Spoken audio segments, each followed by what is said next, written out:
I am an international mountaineer, so I have done everything from Everest to Kilimanjaro to the Andes to now off to Antarctica in multiple mountains in Europe. And I'm going to put this in context for you.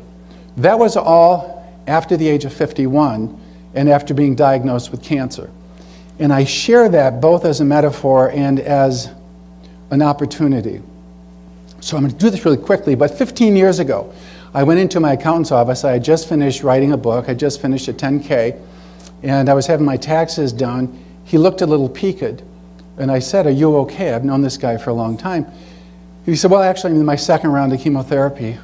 And it was one of those moments where you just stop. How is it possible in life that here is a friend of mine, somebody I've known for all these years, and he just told me that he had cancer?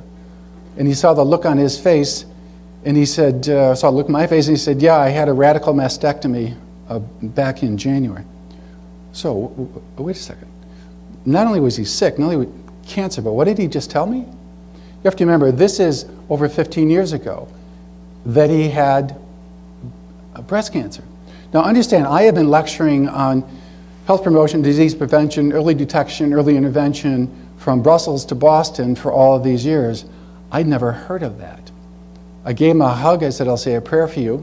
I walked out of his office, down the hall, down the stairs, onto Main Street in Ann Arbor. I turned right and walking to my car, and for the heck of it, I just did a self-breast exam. If you've ever been to Ann Arbor, you know you can do a self-breast exam in the middle of the town. It just, no one's going to pay attention. And I stopped dead in my tracks. Behind the right nipple, hard as a rock, like a marble or a BB, it didn't hurt. But here, 20 minutes before, I'd never hurt, and all of a sudden, now remember, I've written the book on this. I can't ignore that. My radar has gone on. I have to do something about this, even though I have no pain. So I called my doc. I've known him since he got out of medical school. I told him, he said, "Oh, Michael, I wouldn't worry about it. I've never dealt with it, but you know we can always squeeze you in. So if you want to come in, come on in." Well, I'm a guy born in the 40s, raised in the 50s. We don't like to talk about it. We don't like to think that we have breasts, let alone talk about it. But I had to go in. So I went in, he wasn't there, so I told Jacobowitz, a female physician. I thought, well, that's even better. Female, maybe more sensitive tissue, more, I don't know. So I met with Toby. She said, "Gosh, I'm sure it's a cyst. I wouldn't worry too much about it." I've never dealt with it personally, but a colleague has. But if you like, here's a referral to a general surgeon in town. Now understand, most men would have taken those referrals. Two docs said, "Really don't worry about it," and walked out of the room. I couldn't do it because of my experience in this field and the importance of awareness. I went to the general surgeon, sitting in the waiting room, feeling a little uncomfortable. Here I feel pretty good. People need services.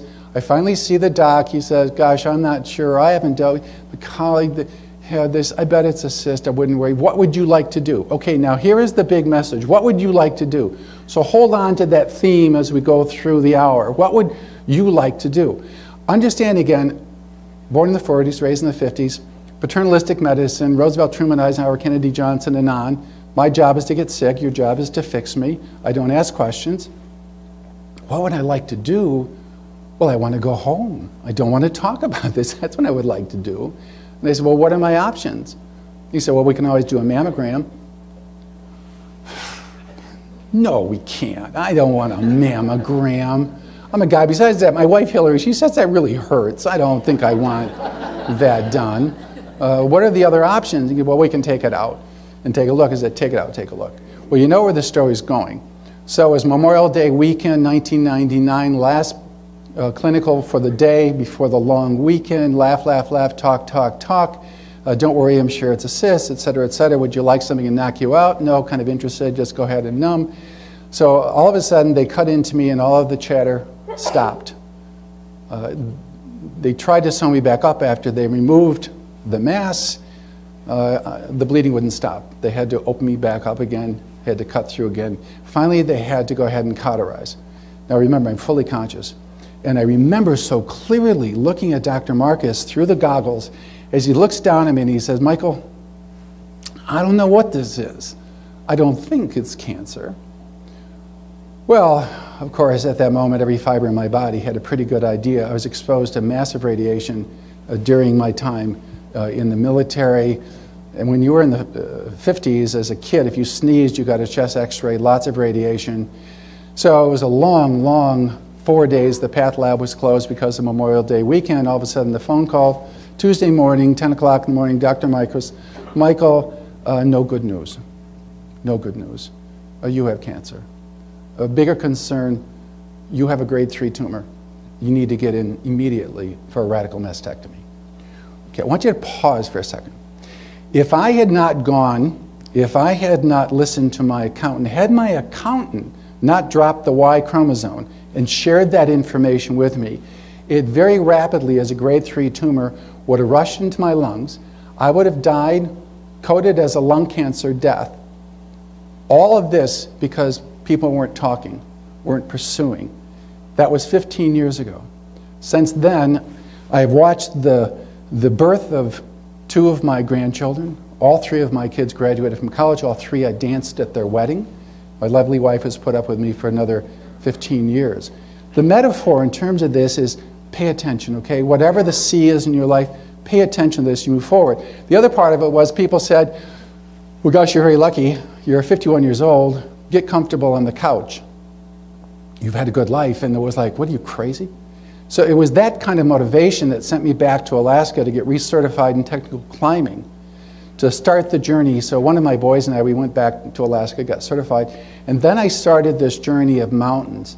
And it has nothing to do with the summit of mountains. It has everything to do with squeezing every ounce out of life that you possibly can, and recognizing that we can do way more than people tell us.